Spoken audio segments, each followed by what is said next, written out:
What's going on, class? It is good to see everybody, and welcome now to the next installment of our class. And this one is going to be on the business case for economic mobility, where we're really going to examine and promote and understand what is business's role. First, in understanding these mechanisms of divide that we have, but also what's business's role to really create this dynamic of conscious capitalism and to cure capitalism, or whether such ideas and how they actually exist in this current environment. So I am so happy to be back with the entire AU family. I am Wes Moore, Sine Institute Fellow, and also the CEO of the Robin Hood Foundation, which is one of the largest poverty fighting organizations in the country. Today is our fourth lecture. And in all the lectures before, we really helped to build a framework and a build-up to this conversation that we're having today. And what I wanted to do with these lectures is to really be able to think about what are the various elements of our society that truly works to address the issue of the destruction of poverty, that truly helps to address the issue of economic mobility and a permanence to economic mobility, and how do we create a society that is fair and just and creates opportunities for all people.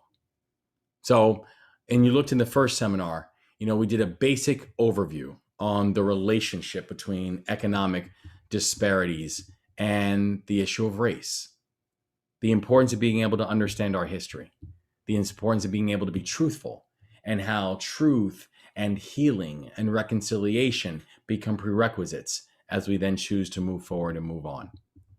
In the second seminar, we covered how economic disparities within groups today can be directly traced back to policy decisions.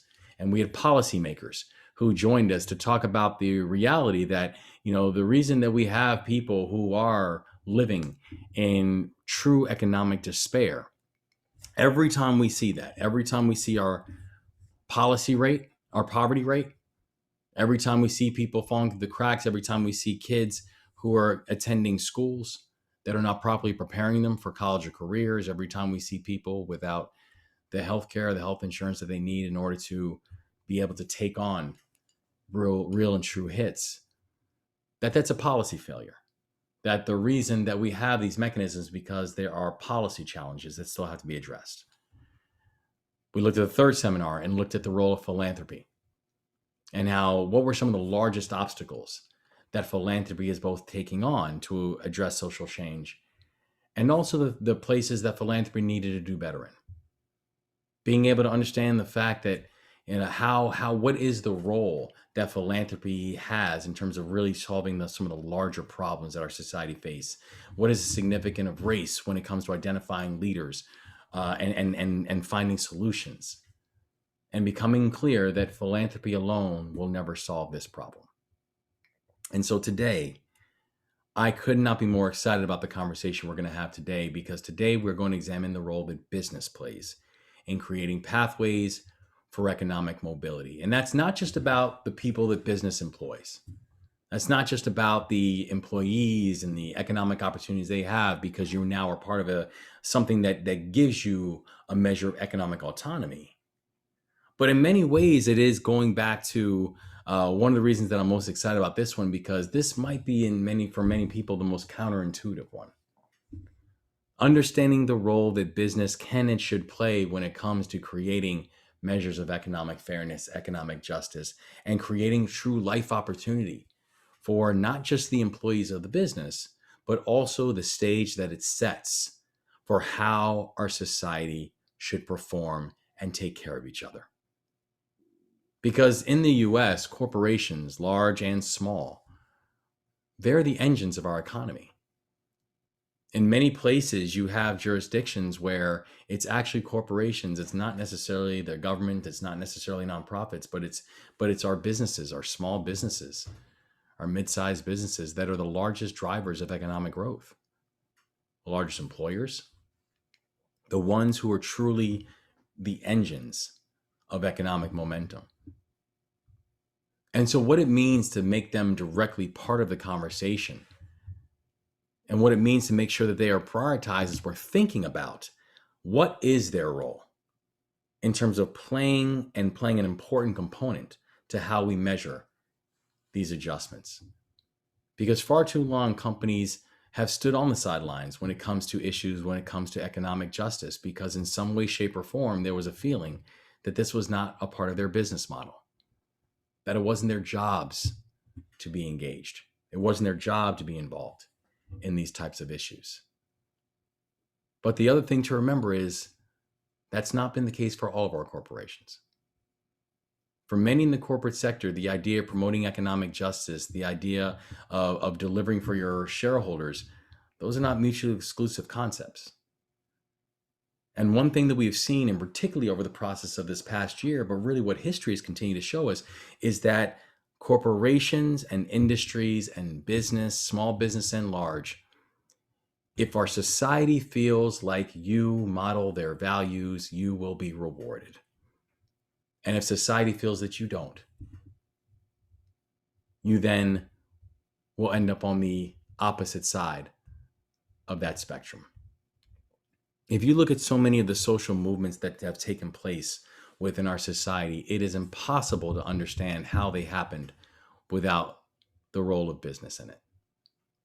It's impossible to understand the ending of the apartheid era without understanding the role of business, where you had people, South Africans, Black South Africans, who were protesting for years on the dangers of apartheid and still watching a regime being bolstered and built up. But one of the key indicators that happened was not only did you have a massive arts movement, not only did you have the world first learning about names like Masekela and Mandela, and Mbeki, but you also had corporations who then started divesting from apartheid South Africa, which was one of the key indicators when we saw a lifting of the oppressive regime. We saw that last year in cases big and small, or after the murder of George Floyd, and it led to this period of racial reckoning, coupled with the fact that you had a coronavirus pandemic that exposed the fragility of our social service programs.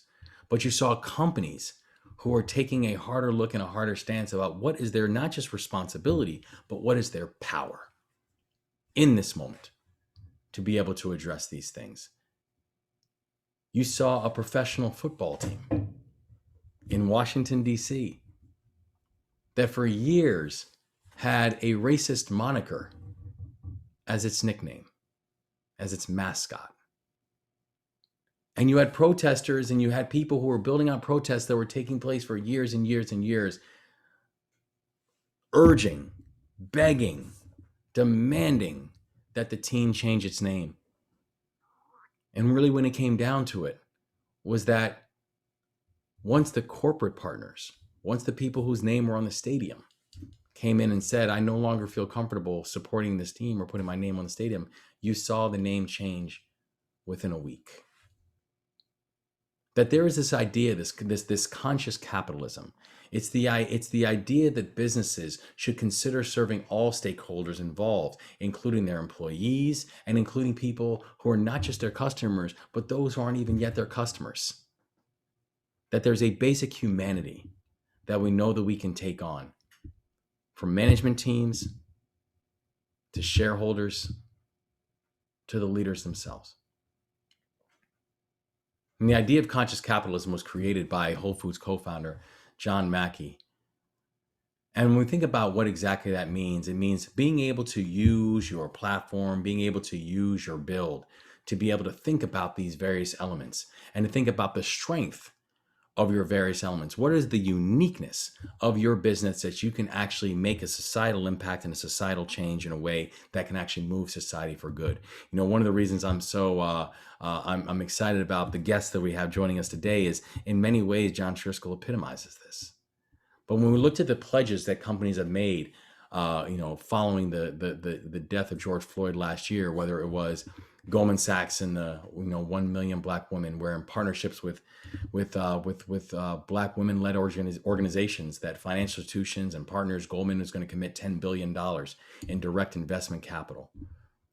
$100 million in philanthropic capital over the next decade to address the dual disproportionate gender and racial biases that Black women have faced for generations. Whether it's looking at other financial firms like Bank of America or JP Morgan Chase, where they said they're going to, harness the expertise in business and policy and philanthropy and commit an additional $30 billion over the next 5 years. Companies like Netflix, where they are going to spend $100 million over the next 5 years to fund organizations that help underrepresented communities find jobs in film and TV. Starbucks, who announced new initiatives as part of its longstanding commitment to use its scale and platform to positively impact communities that it serves, to include ways of focusing on indigenous and BIPOC neighborhoods.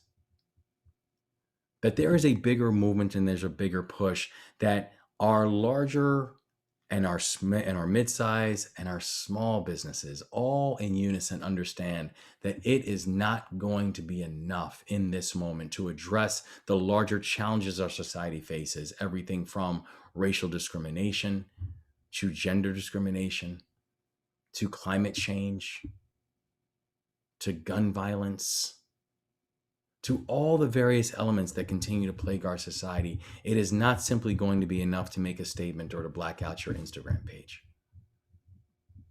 That what this means is taking a true intellectual audit of our organizations and say, what can we uniquely do to be able to address this issue? And so examples that we've seen within corporate behavior or corporate work, areas that corporates, unilaterally affect, that we have seen now.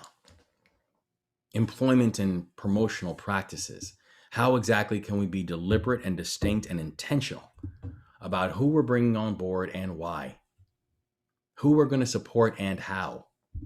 I remember once having a conversation with a financial CEO. And, he was talking about the things that he can, that he can do. And I said, listen, in preparation for this meeting, I actually ran some stats. And in this case, he was talking about how we bring more people of color into roles within the bank. And I said, I've actually run some stats. And I said, I looked, and the reality is, I think the number at that time, it was like, I think you had 27% of your trading floor were lacrosse players. Now, I'm not saying lacrosse players aren't, I'm sure, fantastic traders.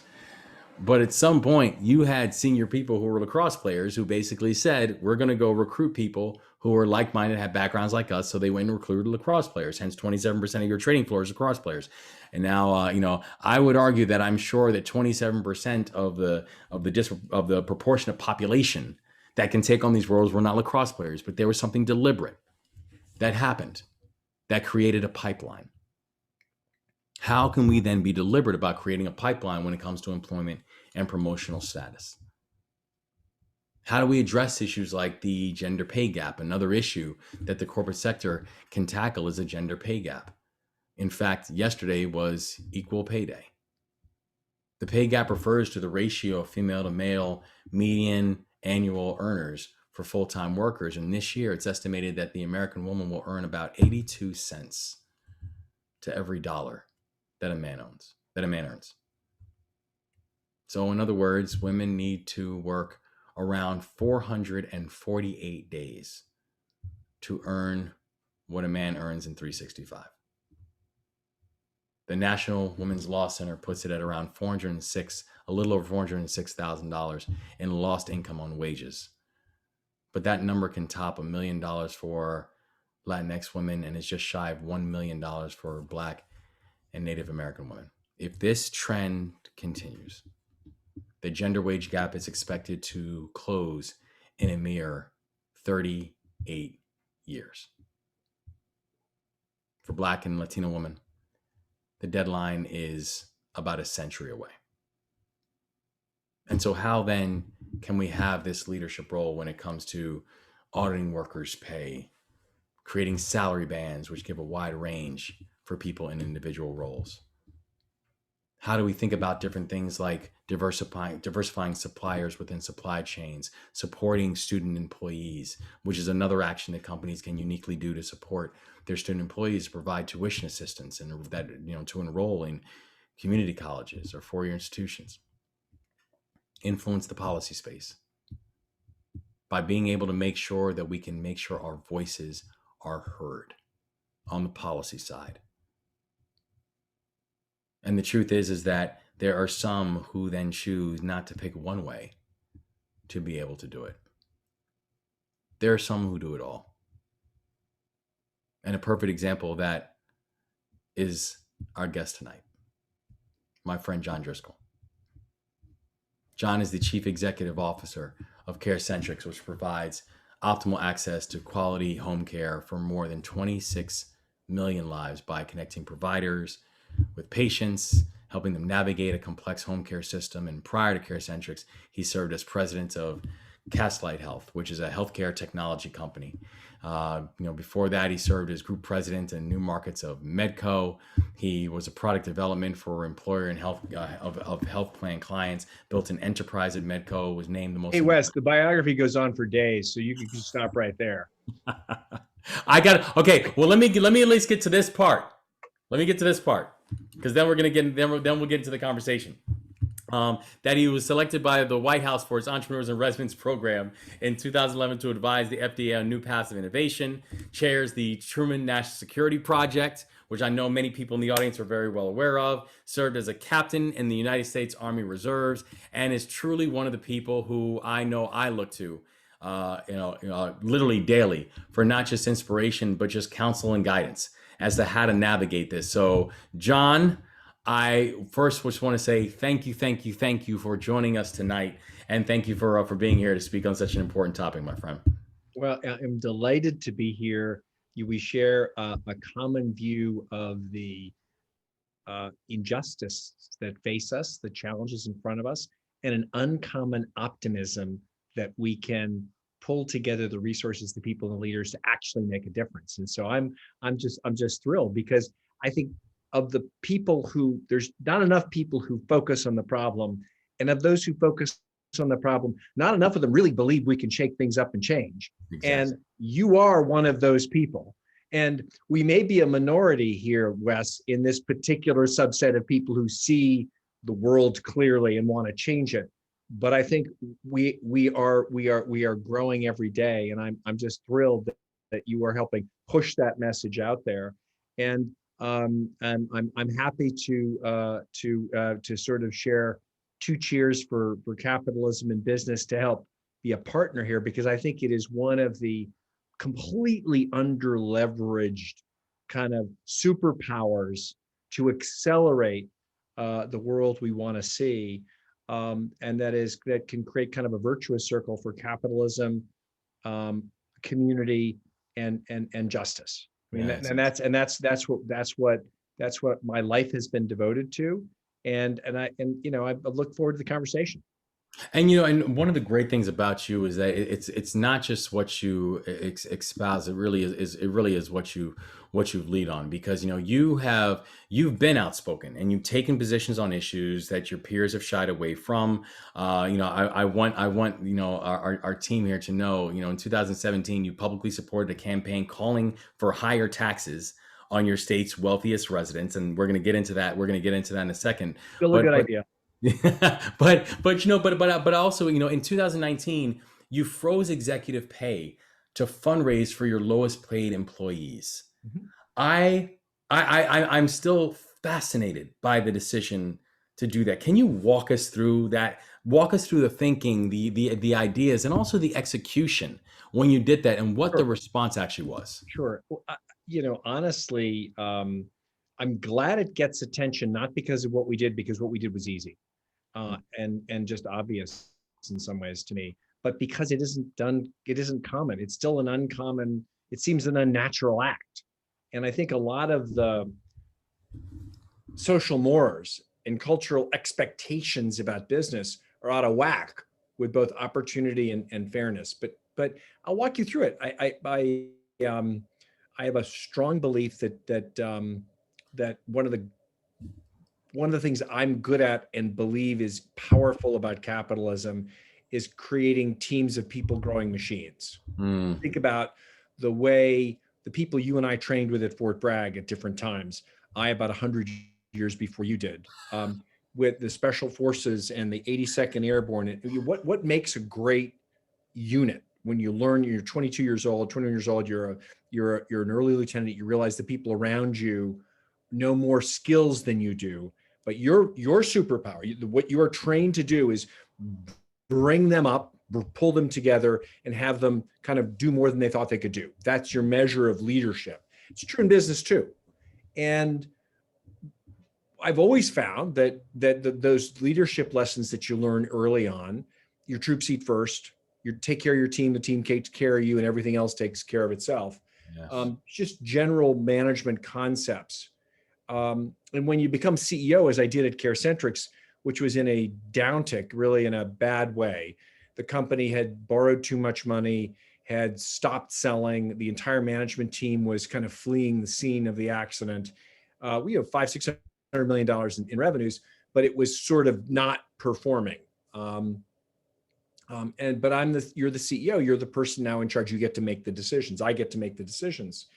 And a couple of months in, we had a workforce that was majority entry level, low level workforce, but picking up the phone, paying claims. And I walked around and got to know people, and that connection of the team was not there. There was no sense of purpose and direction. So we focused on values and goals and why what we do matters to help patients and to help lower costs and improve outcomes. And then train people and bring new leaders in.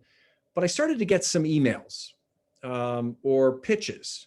One email was from a woman who we just were passing the hat to raise money for someone whose child had died, couldn't afford a funeral. Another one was someone who was burnt out of her apartment, single parent. A lot of my entry-level workers, about over 1,000, are the vast majority of my workforce is female.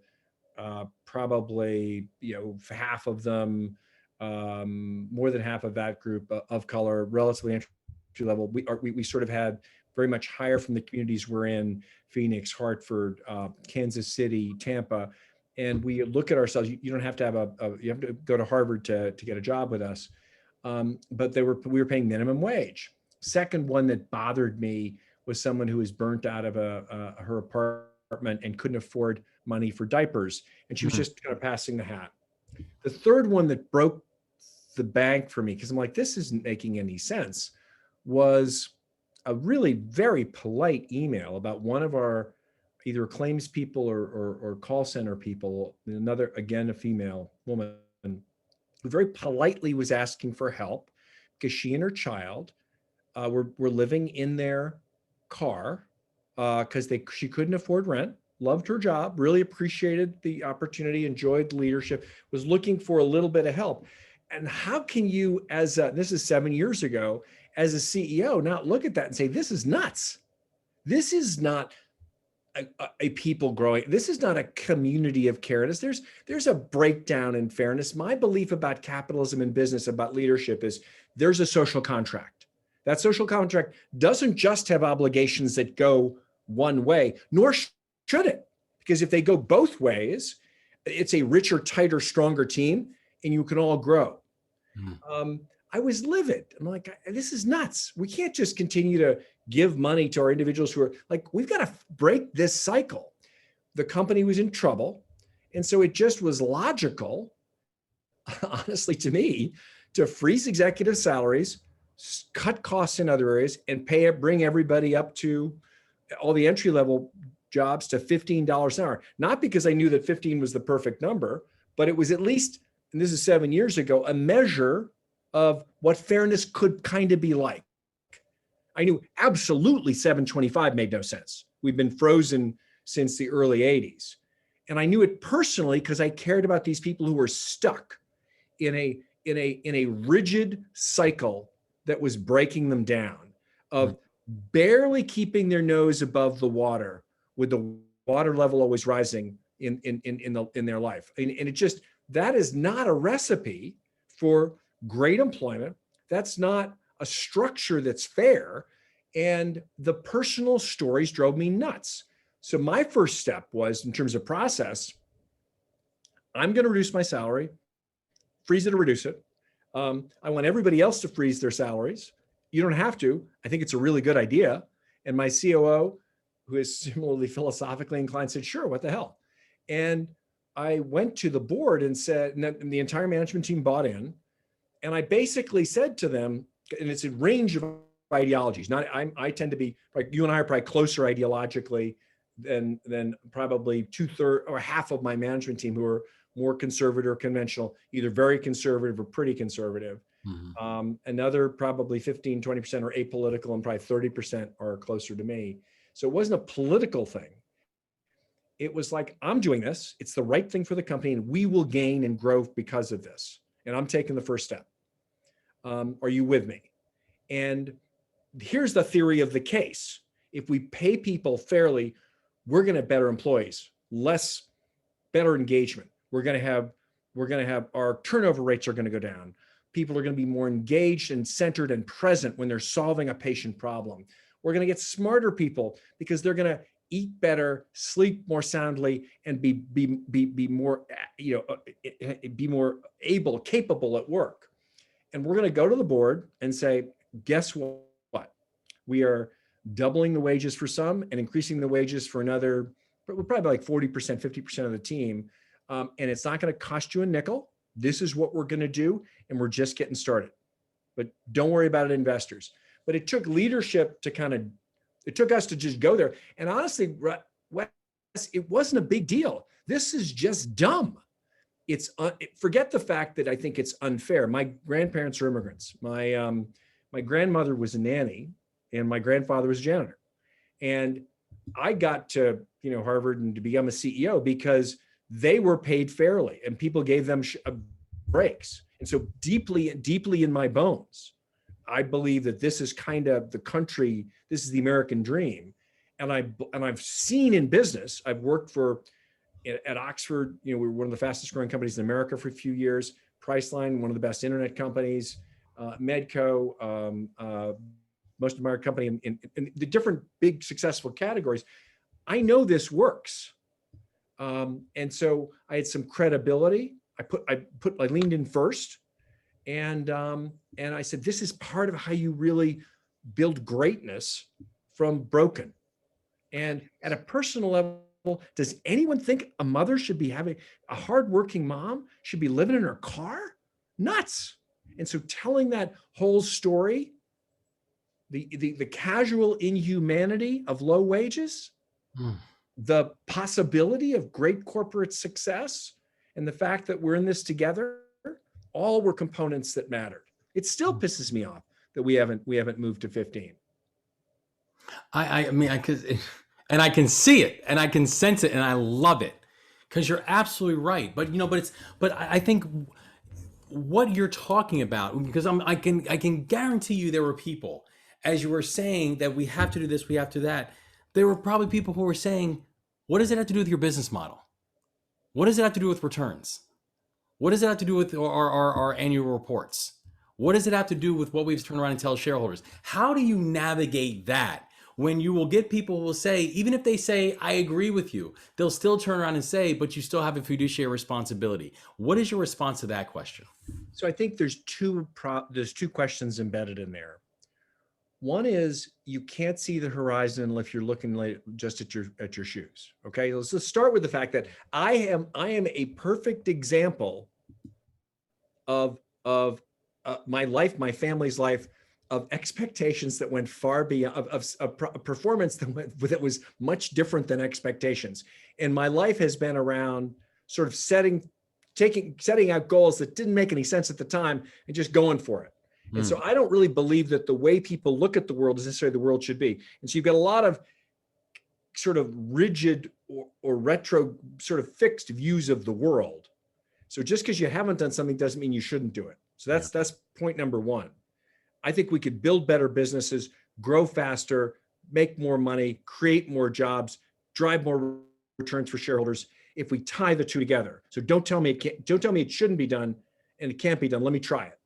Then you get to the return piece where it was super important. I took the biggest freeze. My team, senior management, froze their salaries. We shrunk costs.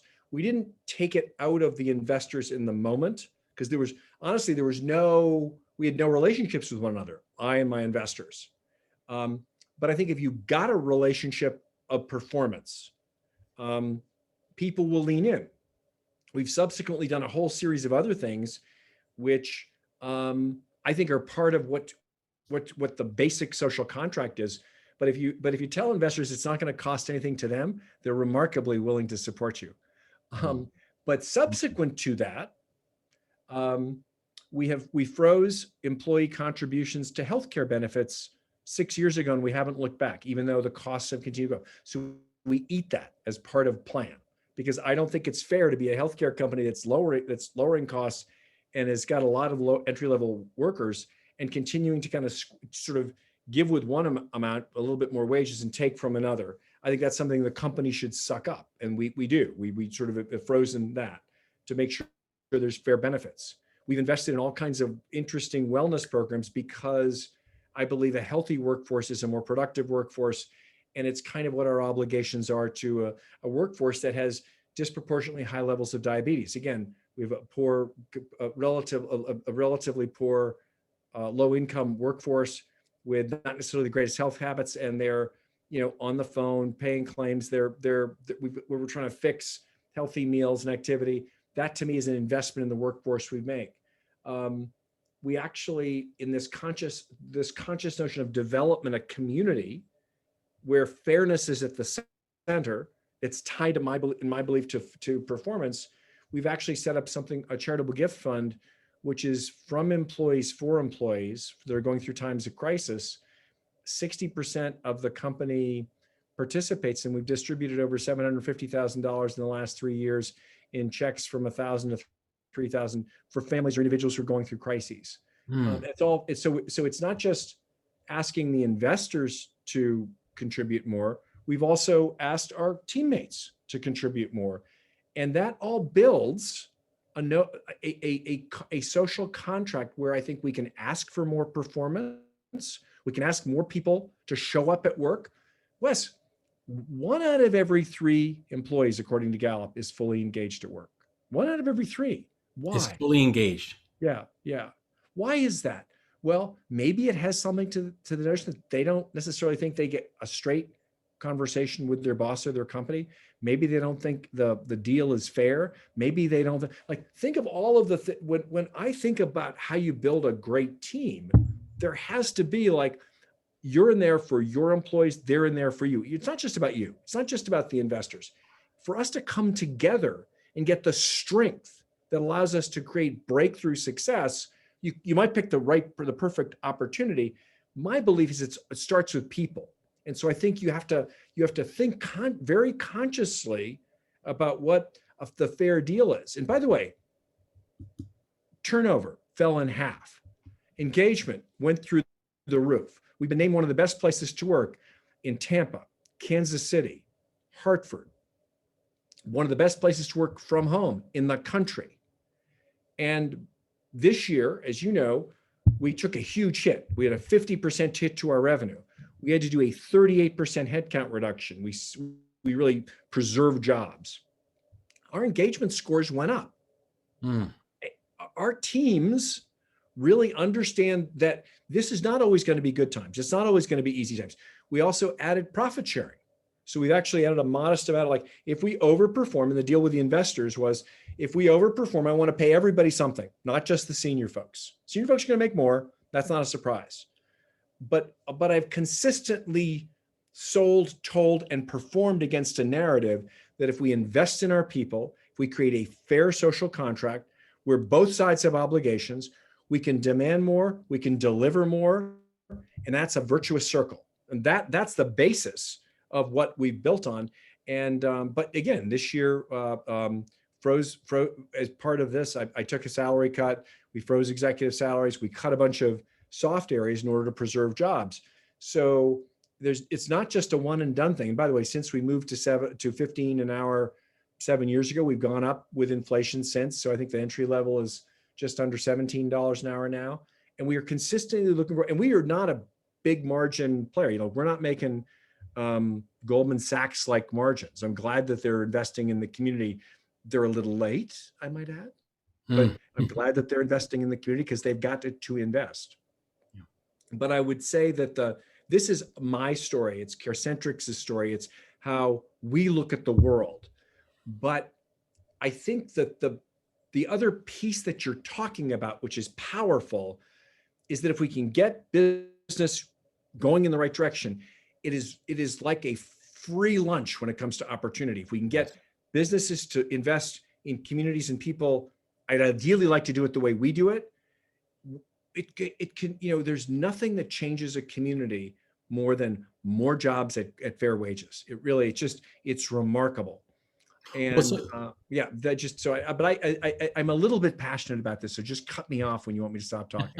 no, but this is great because I mean, because I think there's a thread, that you show because I think one thing that happens as as you lead on these issues, you lead on them knowing that it's not going to be popular. Not everyone's going to like all the decisions. Oh God, However, no. Yeah. that's right, right. But however, if you're coming from a place of not just data informed, but a place of trust that people move and they understand that what you're doing is actually going to be something that's better for the long run for our large society. But that trust component I think, is an important one because I think that the things that happen within an organization, right, where a leader of an organization can say, well, I want to do X for my team or Y for my team, and there's a sense of trust that the leaders of the organization are making the right decisions that can then stimulate and support the health of the organization and the society which it exists in.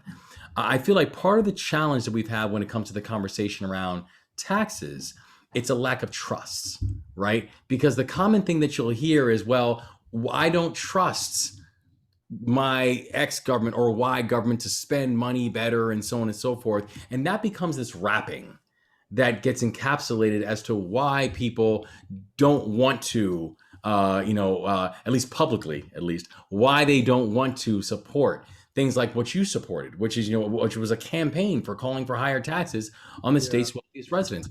How do you have that conversation about the fact that if we want to be able to build a better infrastructure, it means we're going to have to be able to, put resources in order to actually do it with that sense of trust. I, I I don't agree with you on the trust point. Hmm. Um, I think we have since 1980, we have the wrong rigid idea that business is efficient and an effective distributor of resources and government is not. I agree with you. And so in order to break that, in order to change that, we have to break it politically. Yes. And so I'm a member of Patriotic Millionaires, the obnoxiously titled Patriotic Millionaires, and I'm trying to catalyze an organization of CEOs for 15. But you have to organize the politics around the um, against the corporate kleptocracy and grift that really drives tax policy. If you go to the meetings in Washington with the people with $3,000 suits, it's disgusting. Mm. And it's shrouded in this false narrative um, that people who are terrified of competing against China. Well, China is putting a lot of money into infrastructure because they control the taxes. That is unwilling to have an honest conversation about the fact that from an infrastructure perspective, we're something like 48th or 49th in the world, and that we have $1 trillion worth of fixes to do. But I think that on the tax piece, I've chosen to be more obnoxious, more direct, and more pointed because you have to. And I don't want to live in a society or a community which believes that there are no obligations between rich people and poor people except during a time of war when the poor Mm. people have to go fight. I felt that when I was in the military, or they need to show up a jury day, or they need to, it's just, there's so much wrong with the concept. With zero interest rates, $1 trillion of wealth has been transferred to the top 1%. All I want, all I'm calling for, all I'm pushing for is a little bit to share, just a little bit. And I've been increasingly pushed to a more extreme political position because we can't even get people to listen. There are two models here.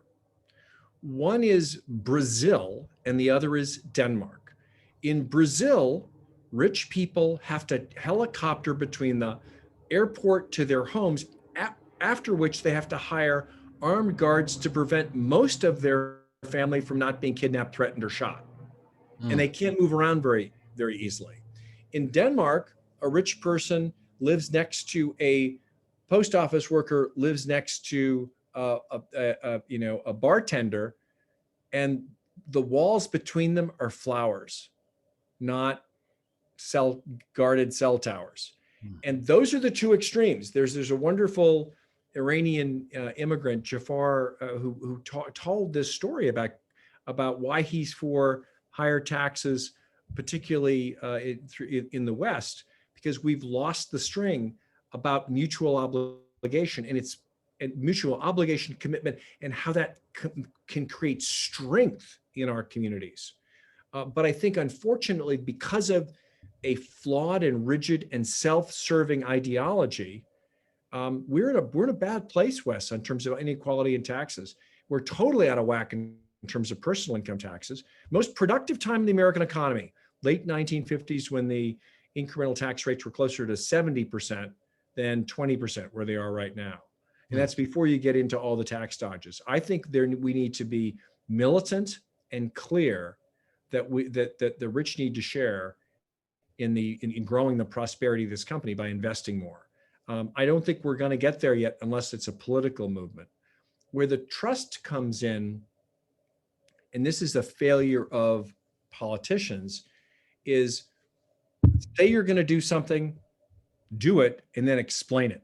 I think a lot of the successful things that governors and mayors have done, they don't tell that narrative. The anti-narrative is an easier one to tell, and I think that's a failure of communication. And if we can change the ideology and tell the stories of what works, which are it's expensive to fix roads, but it changes people's lives. Yes, it's expensive to kind of to support some of the initiatives that I suspect you and I care about, but it's the basic strength of America. that's right. I think we've got to be able to tell that story as well. I mean, the space program was not inexpensive. It spawned all of high tech, all of it. Amen. John, we have a wonderful, wonderful student, Cushy, who has been helping to lead up this entire process, who is going to be leading also on the Q&A portion of this as well. So Cushy, is great to have you. Thank you for all of your hard work, and I'm going to turn it over to you to lead a Q&A with John. Thank you, Mr. Moore, and thank you, Mr. Driscoll, for joining us today. So just to quickly kickstart our Q&A, we have a question from Joy. Is there a way to convince those who are privileged that fair wages for all is not being altruistic, but that there's a dollar value for doing the right thing? Joy, I really strongly believe there is. I think our companies is a great example of it. Literally, we cut turnover in half. That has economic benefits. Our engagement went up. We became more productive. I mean, it absolutely is. It reduces stress and anxiety at work. This is not uncomplicated. McDonald's pays $7.25 or less in the US. It pays $15 an hour in Denmark, and the hamburgers are not any better, not any worse. We can do this.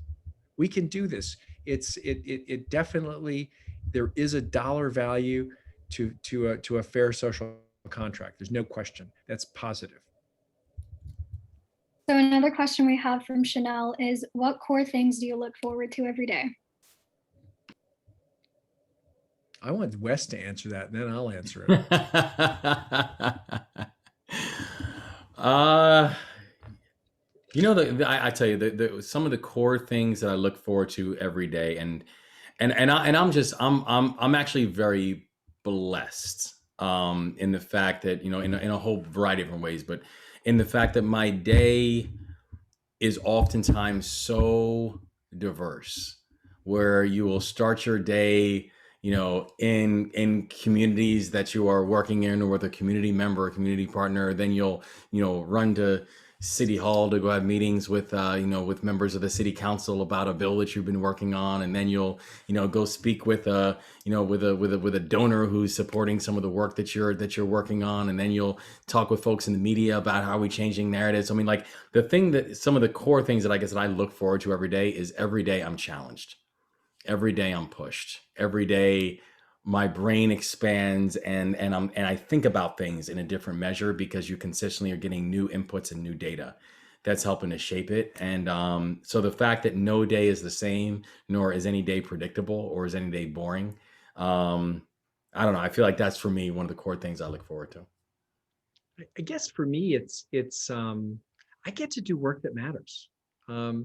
I get to work with people I like, and I'm surrounded by family and friends who love me more than I deserve. And whether it's, we're helping change healthcare, but we're also helping change lives at CareCentrix, or nonprofit stuff. I'm part of a business alliance called the Alliance for Hunger, which is pulling together business people to reimagine how business can lobby against a country where 15 kids last month were worried about whether they were going to have 3 square meals. Food, 15 million kids are food insecure. That's insane. And I'm consistently able in my nonprofit and for-profit activities to push the edge of the possible towards where the world should be. And that's a blessing, and I've been blessed as well. With many opportunities, some of which I've succeeded at, many of which I didn't deserve, even those that I succeeded at. But what I truly am grateful for are the ability to change the world in a positive way in small ways, and the love and support of my friends and family. That sounds great. So we have one more question, and it's, what's the boldest thing that you see our new president doing, and what effect do you think it could have for our society, both in the short term and the long term? Well, the thing I hang on to most is not all the COVID stuff, because I think any president would have done that, although the Democrats tend to spend a lot more money on it. But this last, and I don't know if any president would have done it, but that's a whole other conversation. Yeah. But this bill, through its tax policy, cut child poverty in half. And I had tears in my eyes. I mean, that's amazing. Yeah. And that's going to affect their IQ. It's going to affect how they show up at school. It's going to simplify kids' families. It's going to make those mothers not worry, those fathers not fear. I mean, it is an extraordinary game changer. Half of the babies in America are born in Medicaid. This is we've just doubled or tripled or quadrupled the human possibility of half of the kids who are in poverty, which is half of the kids in America. It's a total game changer. And I'm still tearing up about it. It's just unbelievable. All right, we have one more question, and it's, what should for-profit companies be doing to increase access to internships and jobs that do not require 4-year college education, which in often cases is unaffordable and inaccessible for many? Well, I'm a big fan of a program called Year Up, which has been really a game changer. It takes money. They probably need West to raise the money, because they raise it a sum, but not enough to go into communities where people typically don't have a 4-year background, often high school or modest college. And they not only set up the internships, but they actually train you and prepare you to be ready for work, because a lot of the disconnect isn't about talent and possibility. It's that cultural and skill set that's that transition. I've worked in anti-poverty stuff before I got into business, and I think it's what I would literally say, business needs a partner. Like, we happen to be in those communities. We hire from communities. We don't require a college degree necessarily, really at any level. My COO for many years skipped over college to go to grad school, didn't have a high school degree, and then struggled to get through college and then get her PhD. But but we really we're not there. But I think most companies really need a partner. And they should, first of all, there's a lot of underutilized human capital.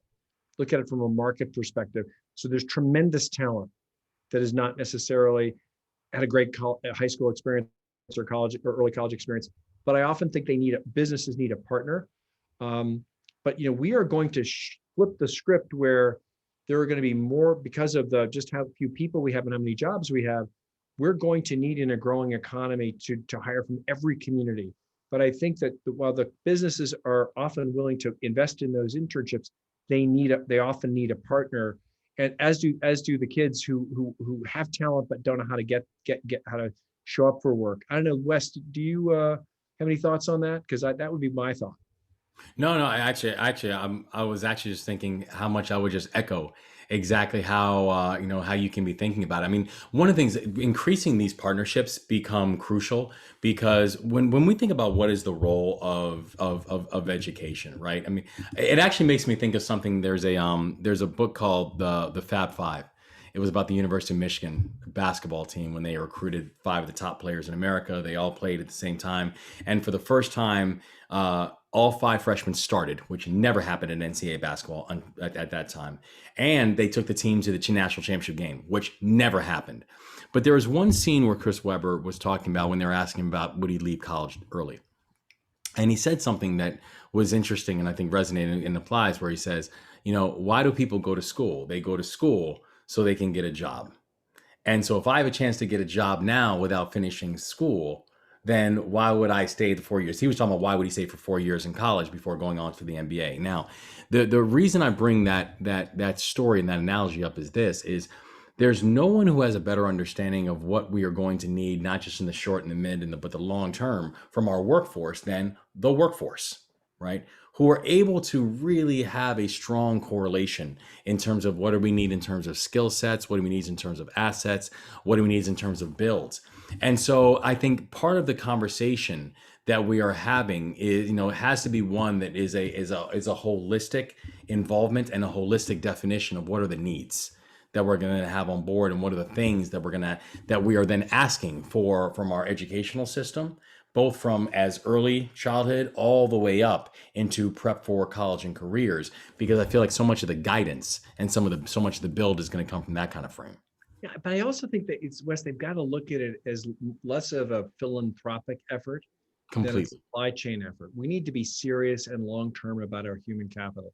That's right. If these companies want to sell in all the communities, they've got to recruit from all the communities, and they've got to build those bridges now. That's right. This is, again, there's a strong economic rationale. When I saw after the riots with Freddie Gray, the CVS burn in that part of Baltimore, it just broke my heart.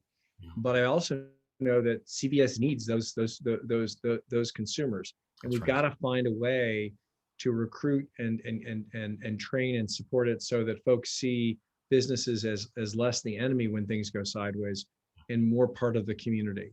And that's going to take a very different view of human capital, which again is different than sort of the market rhetoric of the Republicans, where you've got free market economics for individual workers and socialism for large companies. Yeah. And but you need to kind of look at the way Henry Ford did. He paid a better wage because he wanted to create more consumers. That kind of a view that we're all in this together, even from an economics perspective, mm-hmm. I think would be constructive in helping build that sort of perspective, change that perspective. Totally agree. Coach, can we get one more question in? Yeah. So sure. We have, how do you begin to engage, as like following up from the conversation before, how do you begin to engage millionaire and billionaire stakeholders in conversations about inequality, injustices, and stuff like that, to encourage them to care about persistent issues that we've seen in the US? Well, Wes knows more billionaires and millionaires than I do, but I think maybe he'd be a better person. My view is you got to punch him in the nose a few times politically, but that doesn't always work. But we need to get their attention on the subject. I think some care about it. Warren Buffett, Bill Gates. There's some, I think the giving pledge is a positive. But I think it's being aggressive politically and then changing the narrative around what kind of society do you want your children and grandchildren to live in? Is it a walled village with ugly guards and automatic weapons? Is that really where you want to live? Because that's where we are going.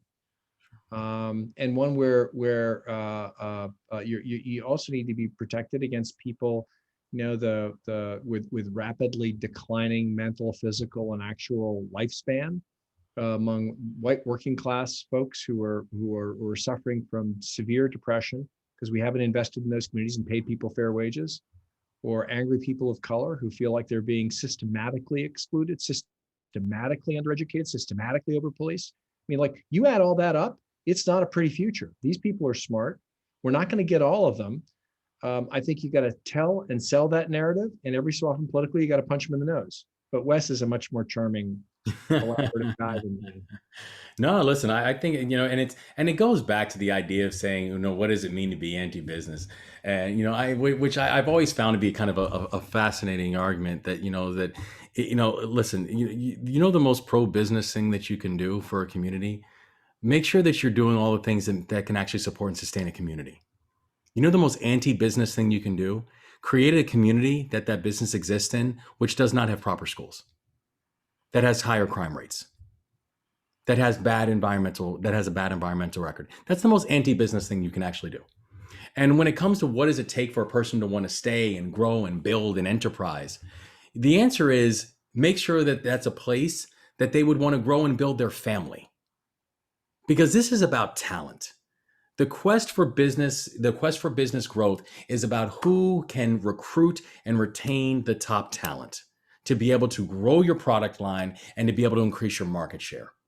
And so when you look at why businesses choose certain areas, to be very honest, it's not because the tax code over here is this versus this. It's what is the place in the space in the environment that I can grow the strongest workforce, that I can actually have places where my people want to live and stay. So I think John is exactly right, where, in some ways we actually have to take this argument and twist it on its head and say, what is it that you're actually hoping for in terms of the climate and the environment that you want to grow your business, and move to that. Mm-hmm. Because that then is going to help answer the question about how do you have conversations, with the haves as to how do you then support all communities that can actually be beneficial to every single person within your organization. And it is a virtuous circle. It is a virtuous circle. We grow communities, we grow capacities to invest, we grow 70% of our economy runs off of consumer spending. How can it be a good thing if we're reducing the ability of people to earn? How can it be a good? America has exploded in wealth and success, and those billionaires and millionaires have succeeded disproportionately, in many cases because they did amazing things. But for the future, for where we are right now, to get that next burst of growth, we're going to have to change the narrative and see that we're all in this together. But I also think every so often, Wes, you got to punch them in the nose politically and remind them that this is unsustainable. That's right. Just saying. It's unsustainable. It's unsustainable. Kushi, thank you so much for your work and your wonderful moderation. With this evening and all the focus you put into it, an absolutely wonderful session. John, my friend, as always, I am better, I am smarter, I'm more enlightened, and I'm fired up every time we get a chance to touch base. You should be fired up because we need you to be fired. We need more people fired up. We got to feed on each other's energy. But I'm very much lucky to have you as a friend and as an inspiration. And thanks for being willing to listen to my meanderings. I do think we have to change this story. We have to change this story. That's right, and we can, and we can. And thanks, Kushi. Thanks for taking care of me. Thank you. And so to everybody, thank you so much for tuning in and for checking out our seminar. The next one will be Tuesday, March 30th at 5:30. And so please make sure you register. Please make sure you attend. And as always, to the entire Sine Fellow family, thank you so much for having me. And to the entire class adjourned. I'll see you all next week. Thanks again. See y'all.